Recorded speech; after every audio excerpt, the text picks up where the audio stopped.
Hello and welcome to this video. I am Ernesto Riestra, co-founder of Sync Magic, and today I want to show you an example of a workbook that I wrote or I prepared for my own lecture. So for many years, perhaps even 20 years, I've been a lecturer at the School of Engineering of the National University in Mexico and Tec de Monterrey as well, the most renowned private technical university in Mexico, in our country. And among the topics or the subjects that I've been teaching is robotics, industrial robotics.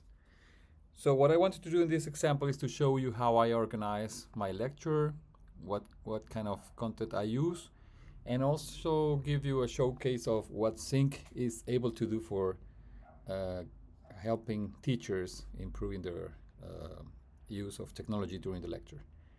So I'm preparing this video so that a couple of friends of mine that are working in educational institutions can have a look at this, share with other partners and shareholders and stakeholders within their academic communities, and particularly to put a certain stress on how do we use certain tools that are very well suited for teaching engineering in particular.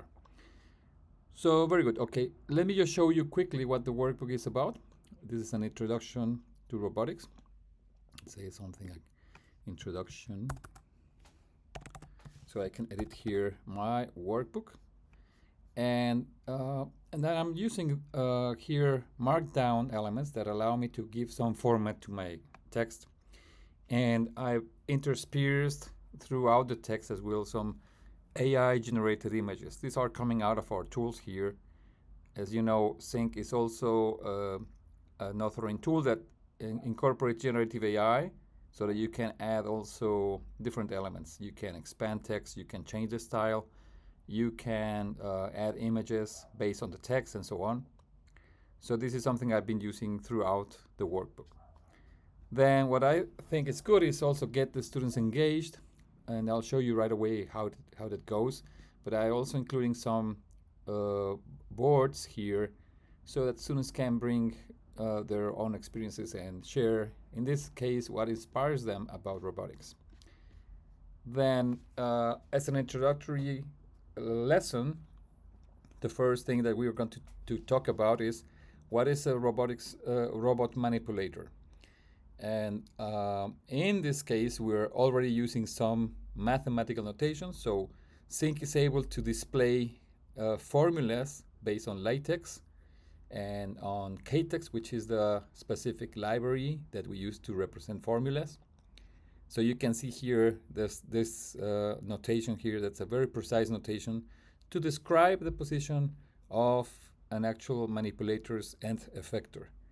And then we talk about generalized coordinates as well, which are basically the angles that are measured in the robot arm and that are direct coordinates that we can change because we have motors here, and then we want to manipulate the indirect quantities, which are the end effector coordinates.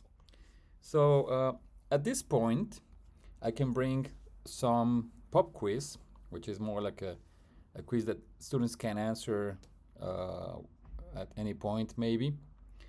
And it's a graded quiz, but it's not a summative quiz. That means it's not part necessarily of an end test, but it's just for them to test their knowledge and to keep alert and motivated throughout the lecture. So here, what I did is I generated this question just based on this text, and later on I just reviewed that this is correct. So you'll see that there's also some mathematical notation here on your editor. It will show up like this, and we'll see that converted into math notation right into the text, into the workbook when we see that. And then I have also this feedback. This was also auto-generated. When you have a partial response that's not perfect So in this case, the perfect answer for 10 points would mark the two first blocks and leave blank the other blocks. If you answer with one of these blocks in addition, then you will get a discounted credit, and then you'll be in between perhaps 0 or full grade. And that's where you find this feedback valuable for our students. Then going a bit more into the forward kinematics.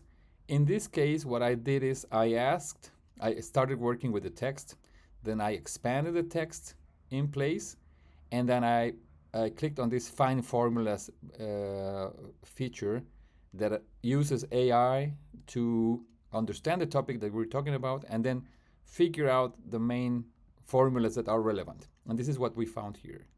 So first we have a couple of formulas that express the x and y coordinates of the end effector in terms of the angles of the manipulator. And then we start introducing forward and inverse kinematics. How do you describe forward? So this is forward, so you come in with angles theta 1 and theta 2, and then you end up knowing the x, y coordinates of the P point. Now, how do you describe an inverse kinematics in your own words? And here we're asking more for a conceptual description that goes into the board so that students can interact with each other. And later on, we'll formalize what are these inverse kinematics for the same manipulator we're seeing.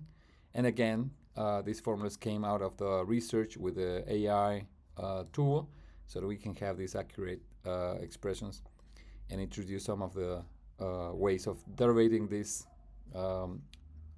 inverse kinematics. So this is calculating theta 1 and theta 2 based on the coordinates of the manipulator. Then we got this summary of variables. That's useful to review. And then we come up with another pop quiz.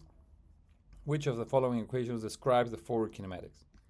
And there's only one answer, so this is the answer.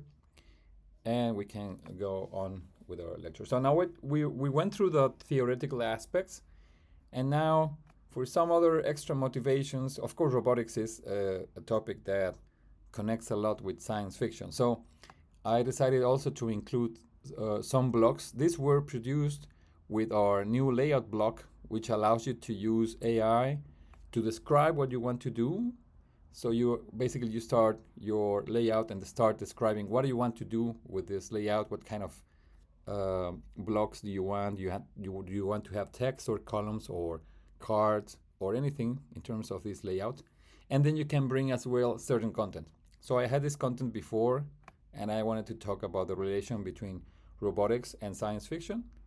And then we brought that. I generated this image as well within the tool, so I could bring it into the layout here with the text, and the tool was able to produce this icon automatically. The title, the whole styling, it was produced with the AI, with the generative AI.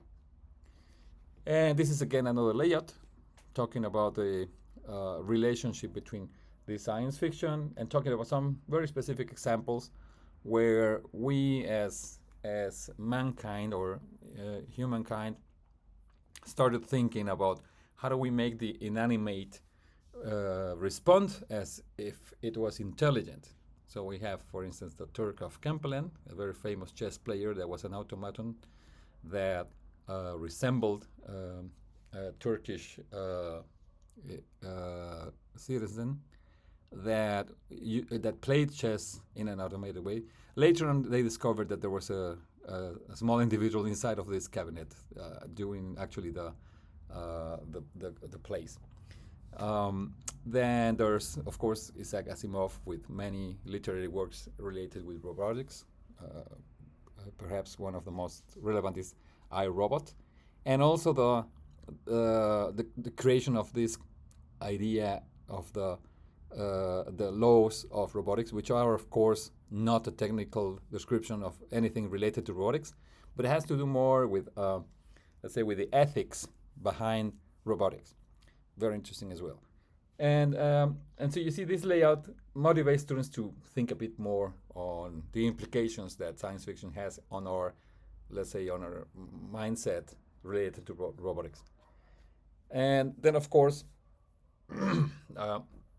there's an intertwined relationship between artificial intelligence and as well robotics. It makes sense because all of these inanimate systems that behave as intelligent, that are autonomous, can also reflect on what we're experiencing today with AI.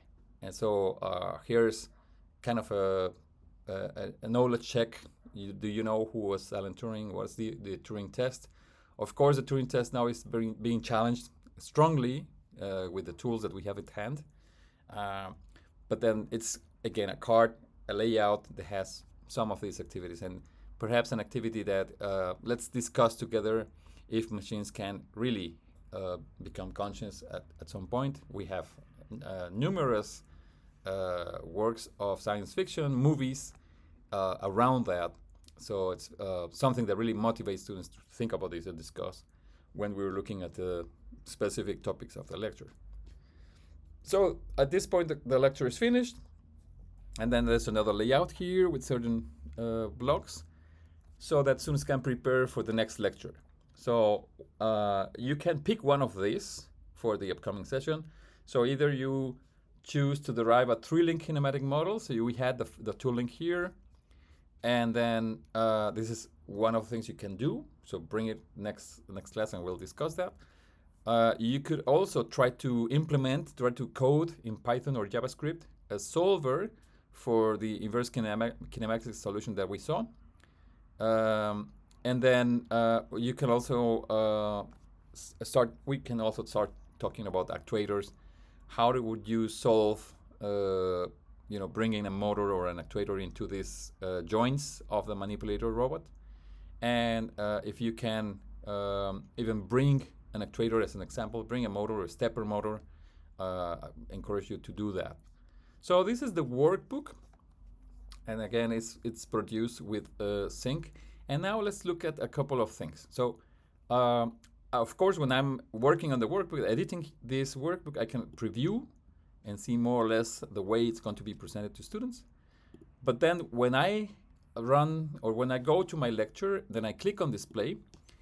And this is where the action is actually happening. So you'll see here a QR code that students can scan with their mobile phones.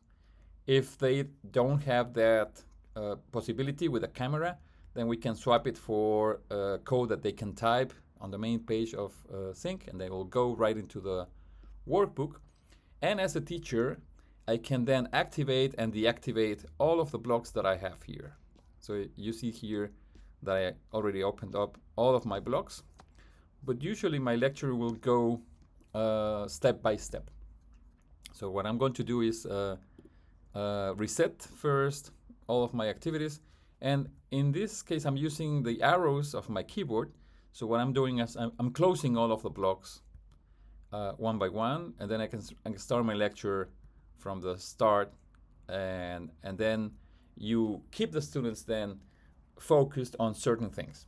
So if I want to talk right now about the very introduction of the lecture, then I can display the next slide in a way, but we don't work with slides. So the idea of scrolling down is that if someone is missing certain thing, they can come back and review the content, and they're not going to be lost because there was a previous slide that they cannot see. So if I keep displaying, I'll go like this. So what inspires you about robotics? And then they can say, because I just loved robots since I was a kid. So robots, let's say, are amazing. And then you'll see that many messages will start piling up here, and you'll be able to see all of them. And students are going to be able as well to exchange ideas here on these boards. So I could also choose to come over here and say, okay, listen, we're going to go ahead, but I don't want you to be distracted by this board. So let's take 5 minutes to fill up the board. And once we're finished with those 5 minutes, then I'll turn it off. And then I can open the next section. So now what the students are going to be seeing is this. So you just have the kind of the notes and all of the interactions. I can decide that on the fly. I can say, listen, I'm going to leave open all of the interactivity blocks, all of the boards, all questions, or I can just keep them out when we're moving over to another topic. So in this case, I can decide, let's just stop chatting here. And let's now discuss what's a basic robot manipulator and so on. So you'll see that there's a pop quiz here. And then here are some features perhaps not passing very well that are the formats. But we'll look at that later. But I can say what of the following statements are related to a two-linked robot manipulator. So the general coordinates are, let's pick this, and then let's pick this one. See? There it is. So you saw that I marked two of these responses correctly, and I left this alone so that I got full grade. And if I go click here into the scorebook, you'll be able to see the grades of every student, and at some point you can also download them and see more of the details. So good. So we can go on, and you see this is the way the lecture starts unfolding. Then if I don't want these questions to be visible, I can just turn it off, and then go ahead with the rest of the content. So let's keep on going, and so on. You'll see how this works. I'll start releasing more and more content, and so students that can follow that. Here I didn't have the problem with the notation, so probably there's a missing block on my question. But you see, in this case, which of the following equations correctly describes the four kinematics? So this don't look very well. This could be it for px, which is related to the cosine, and in this case we have the sine, so maybe it's not correct. And I can click here. So of course it would be trickier if you just close everything and just leave the question open, and then it could be more challenging for students. You shut off every block and say, listen, now let's look at this, and you don't have at hand exactly the answer, which you could look up above here. So this is more or less the way a workbook works, and this is the way you control the flow then on your lecture. We're seeing many teachers now taking advantage of this way of presenting information and running their lecture. And one of the things that we released recently is the possibility to have another view of these workbooks. Now, of course, this workbook has no interactions, no check-ins, no attendance. But I'll show you another example now for one of the presentations I had in the last month that was really, really successful. And it's in Spanish, but you will be able to see what we call now Sync Insights. So Sync Insights basically is another view of the whole set of interactions that we have in a workbook. So in this case, we have 190 interactions as a whole. And this report is going to show you certain indicators like level of engagement. It was really successful because I got 100% of engagement. That means everyone that came into this workbook was able to interact at some point. Not only register an attendance, let's say, because that's the first interaction you record, but also participating in polls or surveys, in boards, in forums, maybe with a question or not. And you see that here we had a very high engagement. Now this graph is a very interesting graph. It's a unit graph. So unit graphs are ways of displaying data that instead of summarizing in a single block, like a column or a single bubble, tries to display each and every individual item of your data in the graph. So what we're seeing here is all of the individuals that participated, and you'll see that here we have a kind of a score of engagement. That means these people are ranked here depending on many factors. One of them is how many interactions do they have, but also how fast do they respond and how correctly they respond. So you'll see in general, you see this grading. If someone is not participating, you'll see them as gray bubbles. So that means you can also ask them. If I click on the bubbles, then I'll be able to see their names and then ask them, listen, John, I see that you're not participating in the workbook. Why don't you try to catch up with your colleagues and go ahead and answer some of the quizzes or some of the boards? So you'll see that I also get a result from a global score. If I have quizzes or questions that have a grading, then I'll get a kind of the average. How is the whole group faring here? And also poll engagement, which is interesting as well. How many are responding to these polls? Now I also can track who are the early birds that just joined the workbook right away, and who are the latest arrivals. Top performance that got best scores, and fastest perfect scores. This is another kind of metric of who really is paying attention and trying to answer as best as they can, as fast as they can.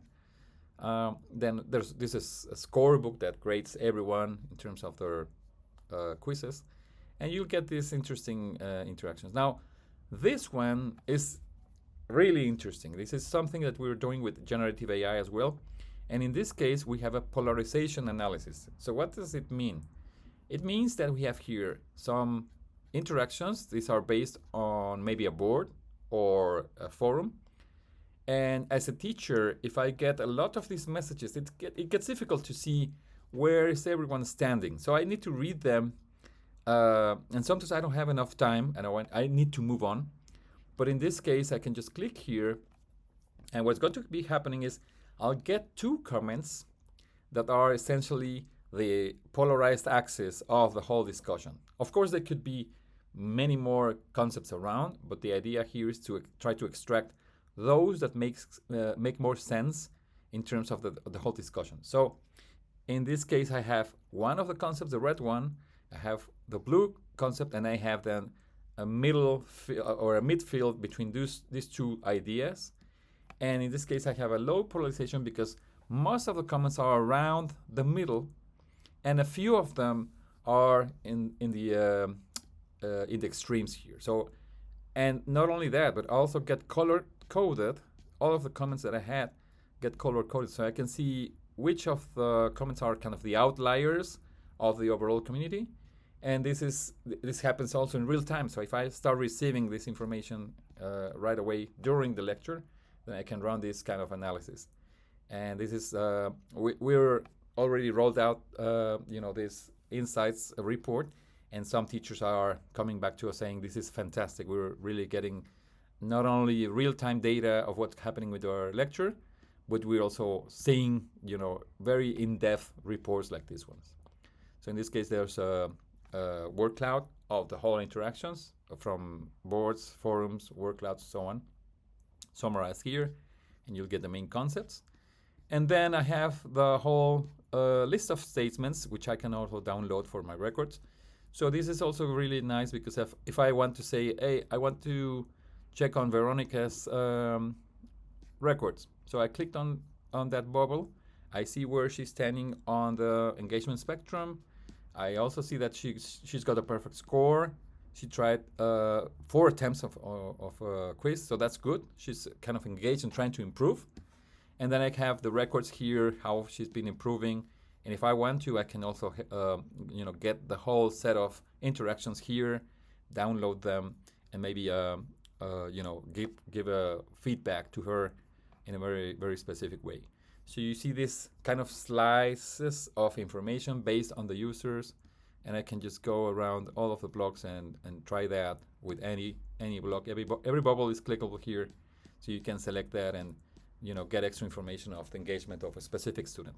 So this is extremely valuable for teachers when they're running the lecture. So just final comments here. The idea of Sync is not only to provide data that works at the supervisory level or at the management level, but specifically during the lecture time. So all of our tools are based to or are intended to support the lecture during the class time, so that teachers have kind of an extra hand, not only displaying elements and helping students consolidate everything inside of a single QR code, but also get right information at the right time to understand how the whole class is progressing. So I hope you find this interesting, and yeah, look forward to keep the conversation. Thank you.